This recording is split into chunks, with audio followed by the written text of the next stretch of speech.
Hello students, कैसे हैं आप लोग? Welcome to this session. My name is doctor Kavita Rawat, your English teacher from ICT virtual classroom. Today we will continue our previous poem, that is dust of snow.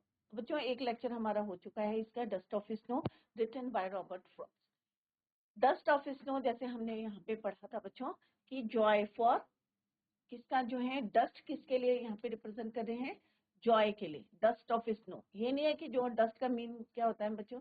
धूल के कण, right? But यहाँ पे क्या है? डस्ट ऑफ स्नो जॉय के लिए यहाँ पे यूज किया गया है। तो रॉबर्ट फ्रॉस्ट ने यहाँ पे आपको जो है ब्यूटीफुली डिस्क्राइब किया है कि किस तरह से जिन चीजों को हम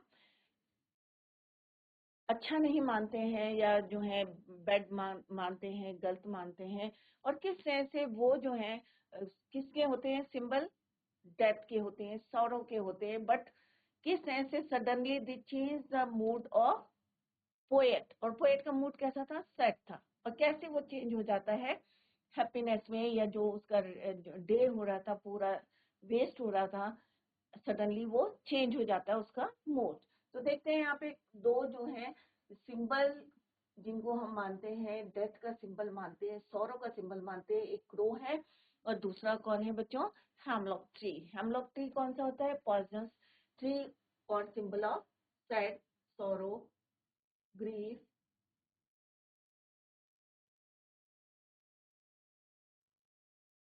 the pome dust of snow bye Robert Frost, तो ये मैं पहले भी आपको डिस्क्राइब किया है बच्चों। By Robert Frost is a simple and short poem yet with a deeper and larger meaning. जैसे अभी मैंने बताया, कई बार होता है ना कि दादी या आपके ग्रैंड पेरेंट्स का भी, आपके पेरेंट्स किसी ने स्नीच कर दिया, आप घर से बाहर जा रहे हैं, किसी ने स्नीच कर दिया, तो आपको कहते हैं ये बिल्ली ने रास्ता काट दिया, तो कहते हैं ना दादी प्लीज वेट अ मोमेंट, थोड़ी देर आप जो है रुक जाएं और फिर जाएंगे। तो क्या बच्चों ऐसा होता है? क्या पता जो है कैट को कि क्या अच्छा है क्या बुरा है, राइट? और कई बार आप जो है उनके माइंड को चेंज कर सकते हैं ये बता के कि आप घर से निकले और कोई अच्छा जो है आपने काम किया है, गुड इंसिडेंट हुआ है, कोई घटना जो है अच्छी घटी है आपके साथ, अच्छा काम हुआ है, आपका मूड चेंज हो गया है, तो आप अपने जो है ग्रैंड पेरेंट्स को बता सकते हैं कि इतना ज्यादा जो है सुपरस्टिशियस नहीं होना चाहिए कि क्योंकि बिल्ली के रास्ता काटने से या किसी ने स्नीच करा है और मेरा जो दिन जो है खराब जा रहा था, सडनली वो चेंज हो गया है, राइट? तो इस तरह से आप उनका जो है माइंड को चेंज कर सकते हैं। तो यहाँ पे dust of snow bye Robert Frost is a simple and short form with a deeper and larger meaning. The poet explained how an act as petty as experiencing snow on one's body, किस तरह से snow, nature की जो है snow, कैसे nature भी हमारे को जो है ट्रांसफॉर्म करता है। Snow on his body can brighten one's day up, कैसे उसका दिन जो है ब्राइटन हो जाता है व्हेन क्या उसके ऊपर पड़ती है? Snow on his body. The message of the poem is put into words by Robert Frost. Always, always a larger significance. A little thing touches a larger thing. जरूरी नहीं है कि बड़ी जो है हमारे अच्छे होते हैं, सिग्निफिकेंस होते हैं, बट छोटी चीजें भी जो है लार्जर थिंग्स को टच कर लेती हैं। तो यहाँ पे दो जो है जिनको मानते हैं, कौन कौन सी चीजें हैं? Hemlock tree and crow. The theme of Robert Frost's poem, Dust of Snow, is nature's capacity for transformation, including how it can alter one's attitude and viewpoints. कई बार होता है ना, घर के अंदर जो है हमें सफोकेशन लगता है तो हम बाहर चले जाते हैं, फ्रेश एयर लेते हैं और हमारा सडनली मूड जो है चेंज हो जाता है। क्लियर? तो यहाँ पे यही बताने की कोशिश करेंगे कि नेचर के अंदर इतनी कैपेसिटी है for transformation, including how it can alter one's attitude and viewpoint. The crow and hemlock tree both considered inauspicious, दोनों को जो है अशुभ माना जाता है, inauspicious माना जाता है। Alter his mood, alter his mood means किसके मूड को चेंज करा है? रॉबर्ट फ्रॉस्ट को। From that of regret to joyness, इसमें चेंज करते हैं मूड को जॉयनेस में, हैप्पी। मूड कैसा था? सैड था, राइट? तो ये क्या है आपका? Hemlock tree. ये क्या है आपका? क्रो। दोनों क्या है? इनऑस्पिशियस है, राइट? बट किस तरह से, how they change the mood off poet Robert Frost. The way A crow, ये मैंने पहले भी बताया था बच्चों, अभी ओवरव्यू करते हैं. The way a crow shook down on me the dust of snow from a hemlock tree.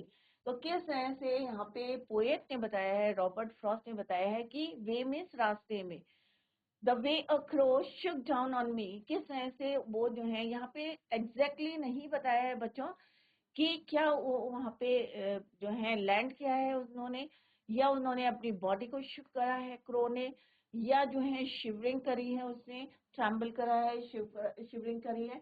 It is not यहाँ पे क्लियर नहीं है in these sentences. The way a crow Shuk down on me the dust of snow, और उसकी वजह से क्या हुई, जो डस्ट जो स्नो है वो सडनली किसके ऊपर पड़ती है, fell on his body, Robert Frost body, और सडनली उनका मूड जो बहुत ज्यादा कैसा था, सैड था, सडनली चेंज हो जाता है.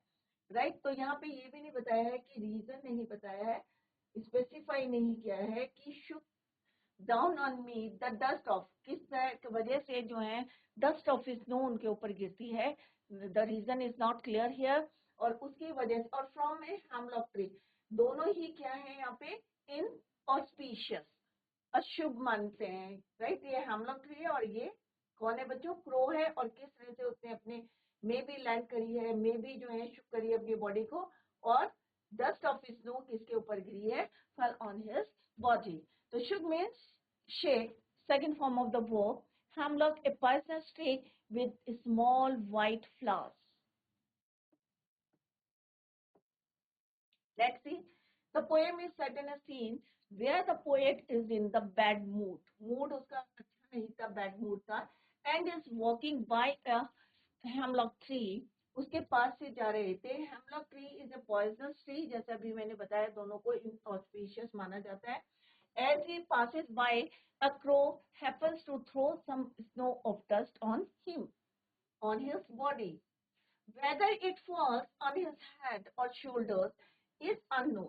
अब जैसे मैंने बताया कि it is not clear कि whether the dust of snow कहाँ पे गिरी है, fell on his body, fell on his shoulders, fell on his head. It is not clear. It is unknown.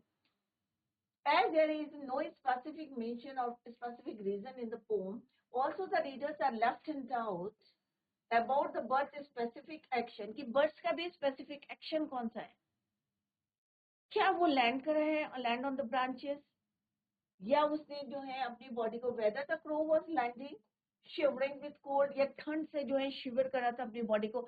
आपने देखा होगा बारिश के बाद या आफ्टर स्नोफॉल या आफ्टर जो है हेल स्टोन गिरे हैं, चाहे जो है बारिश हुई है, आफ्टर दैट कोई भी बर्ड अपनी बॉडी को क्या करती है, शिवर करती है, सो दैट कि जितना भी जो है पानी है, जितना भी उनकी बॉडी पे है, वो नीचे गिर जाए. शिवरिंग विद कोल्ड, और इधर readjusting itself on the branch of taking off, या जो है वहां से उड़ने की कोशिश करी है या लैंड करा है. रीजन इज नॉट क्लियर, ये भी नहीं पता कि बॉडी में गिरी है या कहाँ पे गिरी है. तो दोनों के लिए जो है यहाँ पे डाउटफुल है कि reason is not given here, no specific reason is mention in the poem. तो आप जो है अपने आप जो है माइंड से लगा सकते हैं कि कौन सा रीजन हो सकता है कि why dust of snow fell on his body, और कहाँ पे गिरी है, it is also not clear. It happened to send some particles of snow upon the earth poet. Here the two agents of nature, the hemlock tree and the crow. कौन है nature के दो agent?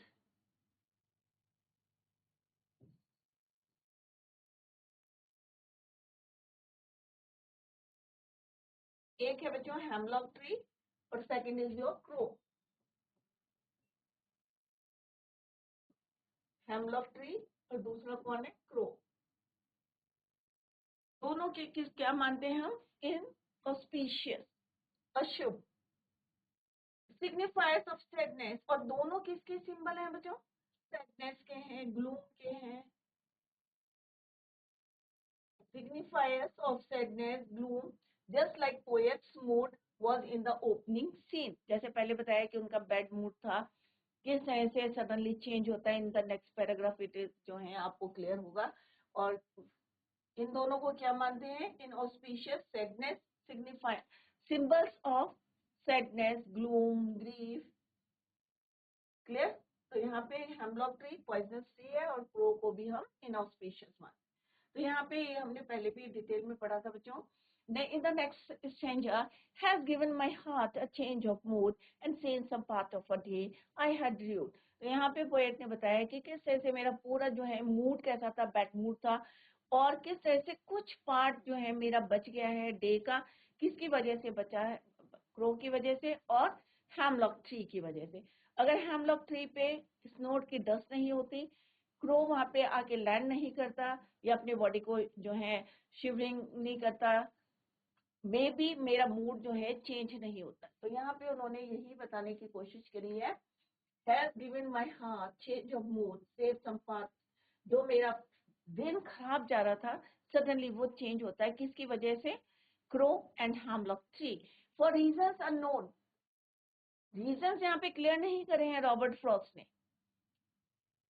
The poet was having a terrible day, but the falling of the snow on his head lifted his mood instantly. और अचानक जो है उनका mood क्या होता है, चेंज हो जाता है। He had already spent his day in a bad mood, but the rest of it was saved by the crow and the hemlock tree.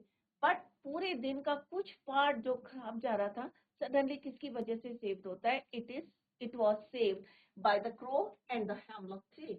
Generally hemlock tree and crow are used for negative references.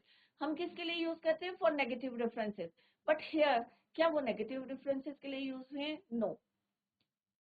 But the poet used them beautifully to portray that inauspicious things can bring joy and happiness too. One must not take things for granted and should be open and accept whichever way the nature chooses to bless you. Nature जो है, nature में अगर crow है या आपका hemlock tree है, तो हम जो है मान लेते हैं कि नहीं भाई ये बुरा है, इसके या बिल्ली ने रास्ता काटा है या इसने स्नीच कर दिया, भाई अभी हमें नहीं जाना चाहिए। तो हमें सारी चीजें जो है एक्सेप्ट करनी चाहिए कि किस वे में जो है नेचर हमें ब्लेस करना चाहती है। क्लियर? अपने आप हमें अपने पॉइंट ऑफ व्यू या अपना जो है माइंड चेंज नहीं करना चाहिए कि ये गलत है, ये सही है, ये गलत है, क्योंकि नेचर क्रो को नहीं पता है, हेमलॉक ट्री को नहीं पता है कि क्या उसके जो सीड्स है या फ्लावर्स है पॉइजनस है। क्रो को नहीं पता कि मेरी प्रेजेंस से क्या किसी का कोई मूड खराब हो सकता है या कोई इंसिडेंट घटना घट सकती है उसके साथ, राइट? या कैट को नहीं पता कि मेरे रोड क्रॉस करने से किसी को हार्म पहुंचा सकते हैं, राइट?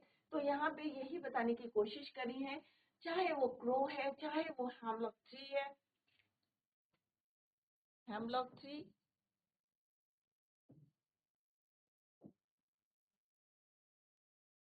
और दूसरा क्या है हमारे क्रो, दोनों क्या है, सिंबल्स ऑफ, क्या मानते हैं हम, symbols of sad,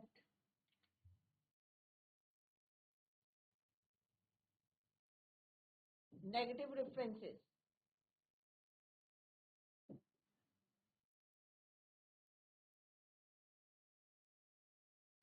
clear?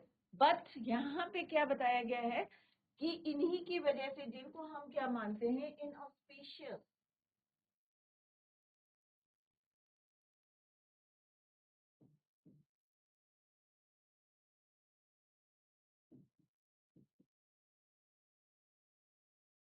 Suddenly ये क्या करते हैं, चेंज करते हैं mood, bring Joy and happiness,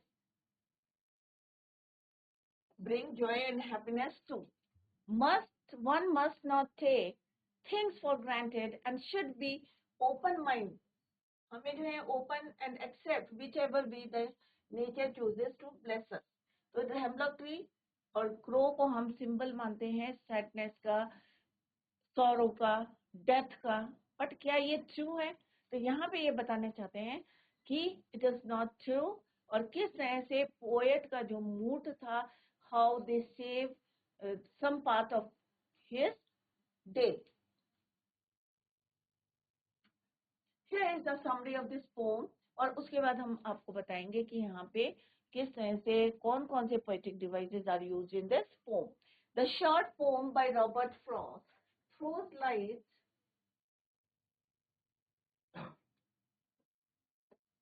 light upon the unimaginable healing power of nature and tiny things.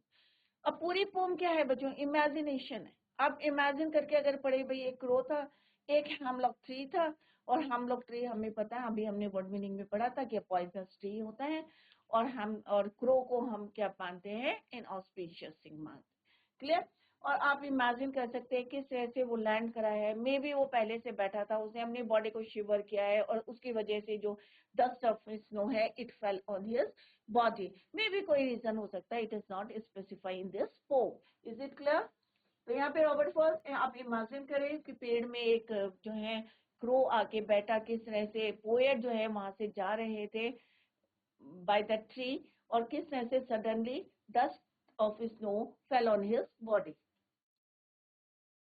From a bad mood to ill health, there is nothing that can't be cured by nature. The author या poet was experiencing one such bad day. यहाँ पे उन्होंने अपना ही एक दिन, जिस दिन उनका मूड अच्छा नहीं था, दिन जो है पूरा जो है ड्यूड था, बैड डे था, when a crow's movement near a hemlock tree dusted snow upon him. और किस तरह से स्नो जो है उनके ऊपर गिरती है. The snow instantly makes him happier. और जो उनका मूड खराब था, और सडनली कैसा हो जाता है? चेंज हो जाता है, happy mood. His day got a lot better. Thus the supremacy of nature as a whole made. तो कौन कौन सी चीजें थी नेचर की? एक क्रो था, स्नो थी, डस्ट ऑफ स्नो थी, और हेमलॉक ट्री थी. इनकी वजह से उसका जो मूड खराब था वो सडनली क्या हो जाता है? चेंज हो जाता है. Whole made him realize how petty his problem was. The fact that hemlock tree is poisonous combined with the crow. अब दोनों चीजें क्या थी हमारी? इनऑस्पिशियस थी. हेमलॉक ट्री भी क्यों था वो? क्योंकि वो पॉइजनस होता है, उसकी सीड्स और फ्लावर्स. क्रो क्या है? इनऑस्पिशियस मानते हैं, शुभ मानते हैं इस बर्ड को. बट इसमें उसकी क्या गलती है? नेचर की. नेचर ने जो है हमें ये जो है, चाहे वो ट्री है, चाहे आपका क्रो है, चाहे आपकी कैट है, क्या वो इनऑस्पिशियस है? हमें अपना माइंड जो है चेंज करना चाहिए. Combined with crow being the indicator of doom and fear are used in this poem as the carriers of happiness in the life of narrator is ironical. तो हमें क्या है, जैसे मैंने पहले भी आपको बताया कि आपके घर में अगर आपके ग्रैंड पेरेंट्स है, आपके पेरेंट्स है, अगर इस तरह से आपको बोलते हैं कि भाई ये पॉइजनस ट्री है, इसके नीचे मत जाओ, या यहाँ से मत जाओ, या ये हेमलॉक ट्री, या ये क्रो है, इनऑस्पिशियस बर्ड है, ये सिंबल्स हैं दोनों किसके? डेथ के सिंबल्स हैं, आप यहाँ पे मत जाओ. तो आप बोल सकते हैं कि भाई एक दिन मैं यहाँ से जा रहा था और मेरा मूड खराब था, और सडनली इन दो चीजों की वजह से मेरा मूड चेंज हो गया. जैसे यहाँ पे किसने बताया है? रॉबर्ट फ्रॉस्ट ने. इन दो, आप कैट के बारे में बता सकते हैं. आप किसी ने स्नीच कराया, छींका है, और आपको आपकी दादी जो है रोकती है जाने के लिए, तो आप बोल सकते हैं नहीं भाई आज मैं बाहर गया था और मेरा दिन जो है बहुत अच्छा गया, कैट ने जो है रास्ता काटा था, बट आज मुझे जो है जॉब मिल गई, या आज मेरा पेपर जो है अच्छा हुआ है. तो आप उनकी जो है माइंड को भी चेंज कर सकते हैं. और जो वो सुपरस्टिशियस है, अंधविश्वास है, उसको भी आप चेंज कर सकते हैं. जैसे यहाँ पे रॉबर्ट फ्रॉस्ट ने बताने की कोशिश करी है कि दो चीजें जिनको हम सिंबल्स ऑफ डेथ मानते हैं, वही मेरे जो है क्या बनी है? Carriers of happiness. In the life of poet is ironical. The poet, through these objects, has tried to highlight that sometimes creature linked with negative aspects of life, जिनको हम negative मानते हैं, can be the bringer of change and happiness. Being outdoors in nature with all its unpredictability can benefit anyone anywhere at any time. Nature की चीजें हैं, nature कभी भी हमें जो है उससे फायदा हो सकता है. एक्सेप्ट करके हमें चलना चाहिए. ये नहीं कि हमें नेगेटिव वाइब्स आनी चाहिए. नहीं भाई ये क्रो है, और मे बी भाई क्रो ने जो है काव काव कर दिया है, या जो है किस तरह से मे बी मेरा दिन जो है बर्बाद जाएगा. हो सकता है आज मैं पेपर देने जा रहा हूँ और कौवे ने जो है या बिल्ली ने रास्ता काट दिया है और मेरा पेपर. तो आप नेगेटिव अगर वाइब्स आएंगे तो ऑब्वियसली आपका पेपर खराब होगा. अगर पॉजिटिव वाइब्स आएंगे, अरे नहीं भाई लोग कहते हैं तो कहने दो, बट क्रो ने आज मेरे को जो है इंडिकेट करे हैं, अच्छे इंडिकेशंस दिए हैं, पॉजिटिव इंडिकेशंस दिए हैं, तो मे बी आपका पेपर अच्छा हो सकता है। तो हमेशा कोई भी चीज है तो हमेशा पॉजिटिव वाइब्स आनी चाहिए आपके माइंड में। क्लियर? तो अच्छा होगा। अगर नेगेटिव वाइब्स लाएंगे तो ऑब्वियसली, अगर गुड थिंग्स भी होंगी तो भी आपकी जो है, अगर नेगेटिव वाइब्स आएंगी तो नेगेटिव होगा। क्लियर बच्चों? तो ऑलवेज थिंक पॉजिटिव। यहाँ पे कौन सी दो चीजें जिनको हम सिंबल मानते हैं, अच्छा सिंबल नहीं मानते हैं? One is your crow and second is your hemlock tree.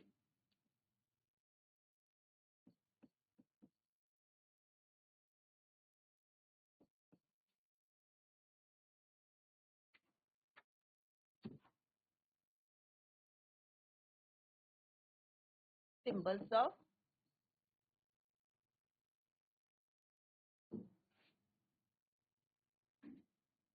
death, sorrow, gloom, fear,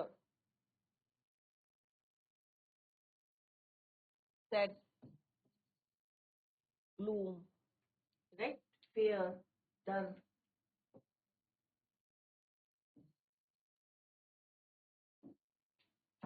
but according to the poet कि यही जितनी हमारी नेगेटिव जो है चीजें हैं, क्रो है, हेमलॉक ट्री है, इस तरह से इन्होंने जो है क्या बने, carriers of happiness in the life of poet.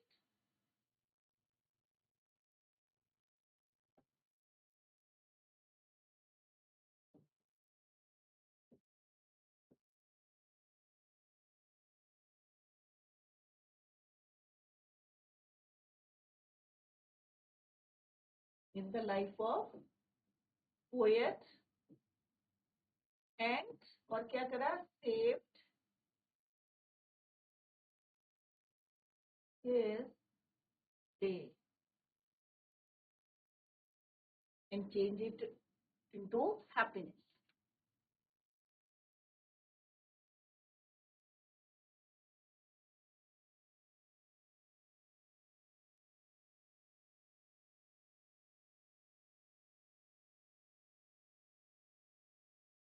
Happiness. Clear? जो ड्यूट हो रहा था, खराब जा रहा था, बैड मूड था, हाउ इट चेंज। क्लियर? तो क्रो और हेमलॉक ट्री सिंबल्स मानते हैं हम लोग, death, sorrow, sad, fear, gloom. और आप जैसे मैंने बताया, आप अपने घर में जितने भी ग्रैंड पेरेंट्स हैं या मदर जो हैं, अगर कुछ बोलती हैं आपको, किस तरह से आप उनका माइंड को चेंज कर सकते हैं, आप बोल सकते हैं। जैसे यहाँ पे पोएट ने बताया कि इन दो चीजों की वजह से जो हमारे लिए क्या है, इन ऑस्पिशियस है, बट हाउ क्या बने वो, become the carriers of happiness in his life. Clear? This is the summary of this poem. अब हम यहाँ पे पढ़ेंगे बच्चों पोएटिक डिवाइस। तो पहले हम यहाँ पे पढ़ते हैं राइम स्कीम क्या है।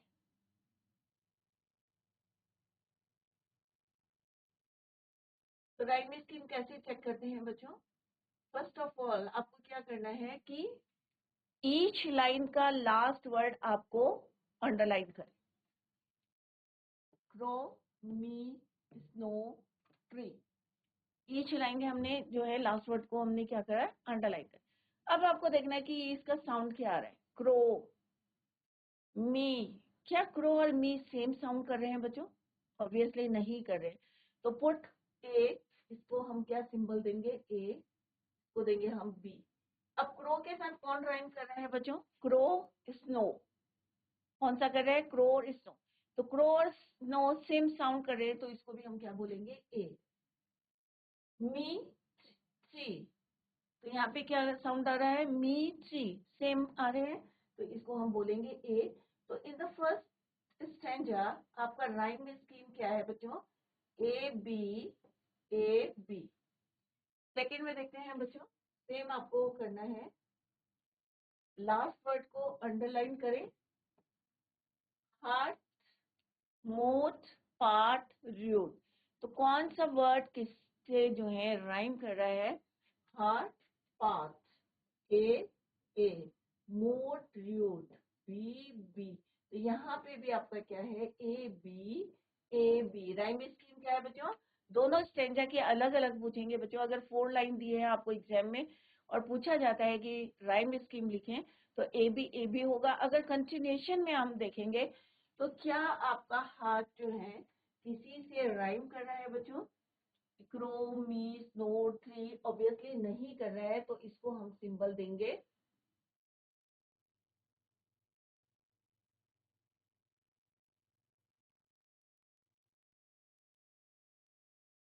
सी। क्या देंगे? सी। अगर कंटिन्यूएशन में देखेंगे, राइट, तो इसको ऐसे करते हैं बच्चों, जो कंटिन्यूएशन में है उसको सेम कलर से सिंबल देंगे और जो डिफरेंट है उसको डिफरेंट। ए बी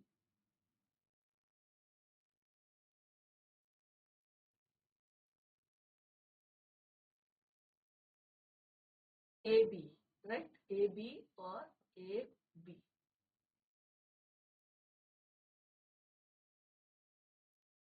यही मैं दोनों में राइम स्कीम स्टेंजा 1 और अगर कंटिन्यूएशन में दे रहती है आपको 8 लाइन्स दिए और आपको कहते हैं कि कंटिन्यूएशन में आप राइम स्कीम लिखें, तो क्रो किसी से जो है राइम नहीं कर रहा है, that is why put C.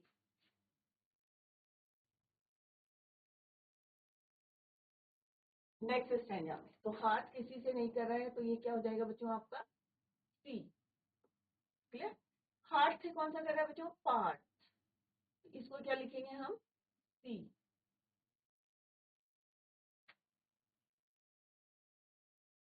Different colour use करें, ठीक है। जो कलर हमने पहले यूज करा है डिफरेंट है दोनों।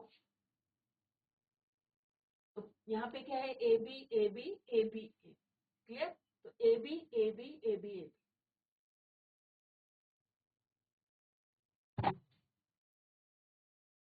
नेक्स्ट में भी है आपका A B A B.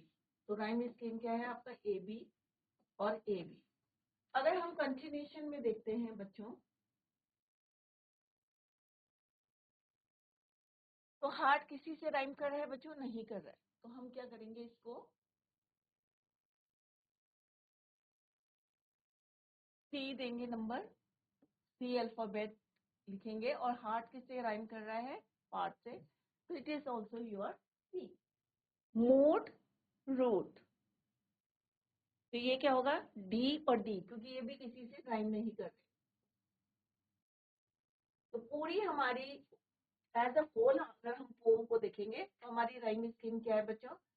A B C D. अगर इंडिविजुअल हम 4 लाइंस को देखेंगे तो ए बी है। अदरवाइज आपकी पूरी पोम में जो राइम स्कीम है that is your A B C D C D. Clear बच्चों? तो कैसे हमने फाइंड आउट करा? आपको देखना है कि कौन सा वर्ड किस वर्ड से राइम कर रहा है, उसके अकॉर्डिंग उसको अल्फाबेट लिखिए।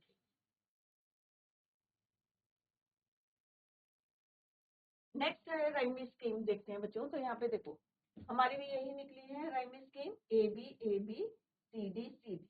क्लियर? और कैसे फाइंड आउट किया? अगर समझ में नहीं आया तो आप पूछ सकते हैं। नेक्स्ट है poetic device, that is your assonance. Assonance क्या होता है? The sound of A vowel O is prominent, shook down on me। तो यहाँ पे कौन prominent है? O। O is your vowel, तो हम क्या बोलेंगे? assonance। Clear? O shook on, तो यहाँ पे क्या रिपीट हो रहा है? हमारा साउंड O का साउंड हो रहा है shook down on me, vowel sound, तो इसको क्या बोलेंगे? assonance। नेक्स्ट हमारा पोएटिक डिवाइस क्या है बच्चों? एंजैपमेंट। एंजैपमेंट क्या होता है? The sentence is being continued to the next line without using any punctuation mark. कोई पंक्चुएशन मार्क नहीं यूज हुआ है और कंटिन्यूएशन में रही है, उसे बोलते हैं enjambment. It has been used throughout the stanza. Let's the check it. हम इसको पहले चेक कर लेते हैं। देखो यहाँ पे कोई हमारा जो है the way a crow shook down on me, the dust of snow from a hemlock tree, heart, mood, तो कोई पंक्चुएशन मार्क नहीं यूज हुए। दैट इज वाई कौन सा पोएटिक डिवाइस इज यूज? एंजैपमेंट।